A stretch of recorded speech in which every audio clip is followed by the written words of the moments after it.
Salut à tous et bienvenue sur ma chaîne YouTube.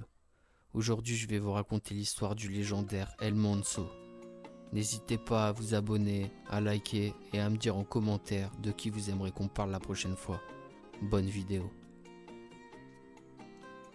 El Chapo n'est plus le plus grand baron de la drogue le plus puissant et le plus recherché du monde.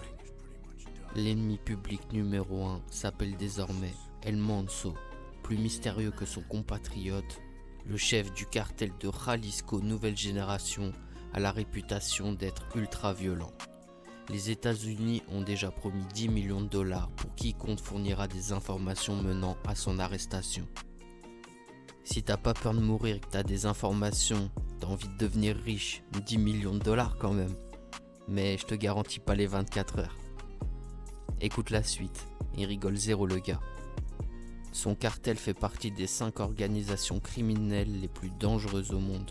Son groupe exporte au moins 5 tonnes de cocaïne et 5 tonnes de méthamphétamine chaque mois aux États-Unis. Avant de prendre la tête du cartel, El Manso n'était qu'un petit trafiquant de drogue qui officiait aux côtés de son grand frère. Né dans la pauvreté, il multiplie dans les années 80 des allers-retours clandestins entre la frontière du Mexique et celle des États-Unis. Il se fait péter en 92. Il est condamné à 5 ans de prison au Texas, mais il est libéré au bout de 3 ans pour bonne conduite. De retour au Mexique, il rejoint les forces de la police locale dans l'état de Jalisco. Sa carrière prend vite une autre dimension. La mort en 97 d'Amando Carrillo Fuentes redistribue les cartes du narcotrafic dans le pays. Les arrestations, les assassinats au sein de l'organisation lui font gravir petit à petit les marches du groupe, de scission en alliance. Jusqu'en 2009, l'organisation profite de l'affaiblissement du cartel de Sinaloa, c'est celui d'El Chapo. Se sentant fort, il déclare la guerre à tous les autres cartels du Mexique et annonce son intention de prendre le contrôle de la ville de Guadalajara. Il aurait ainsi capturé 35 membres d'un cartel rival, les Los Zetas. Il les aurait torturés et mutilés avant de jeter leurs corps sur l'autoroute. El Manso assassine aussi les civils qui s'opposent à lui ou qui ne payent pas leurs impôts. Le cartel met même en scène certains de ses crimes, notamment en les diffusant sur internet. Il y a une vidéo dans laquelle on voit un père et son fils attachés à des explosifs. Les criminels auraient fait d'abord exploser le fils pour forcer le père à regarder sa mort.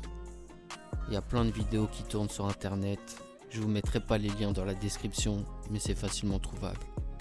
En décembre 2017, le criminel refait parler de lui, après qu'un youtubeur de 17 ans ait été abattu de 15 balles alors qu'il faisait la fête dans un bar. Dans l'une de ses dernières vidéos, le jeune homme insultait El Manso, je le cite. El Manso me pèle les couilles. Aucune accusation n'a cependant été déposée. Son cartel a aussi surtout attiré l'attention des médias après une série d'attaques visant les forces de l'ordre dans l'état de Jalisco. En mars et en avril 2015, les hommes d'El Manso ont aussi tué 20 policiers au cours de 2 embuscades dans leur fief. Et ils ont utilisé un lance-roquettes pour abattre un hélicoptère de l'armée, tuant 9 soldats.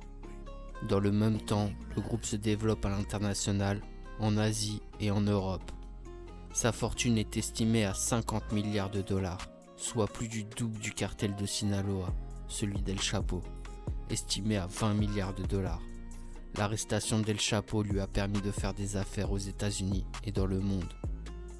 El Manso signe une réalisation inédite, la construction d'un hôpital, un établissement érigé dans son fief qui a pour vocation de soigner les locaux, mais pas seulement.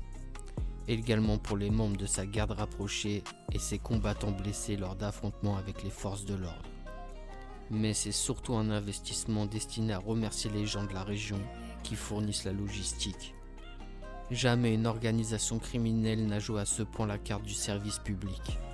La pandémie du Covid a permis aux trafiquants de se mettre en scène à travers la livraison de masques et de nourriture.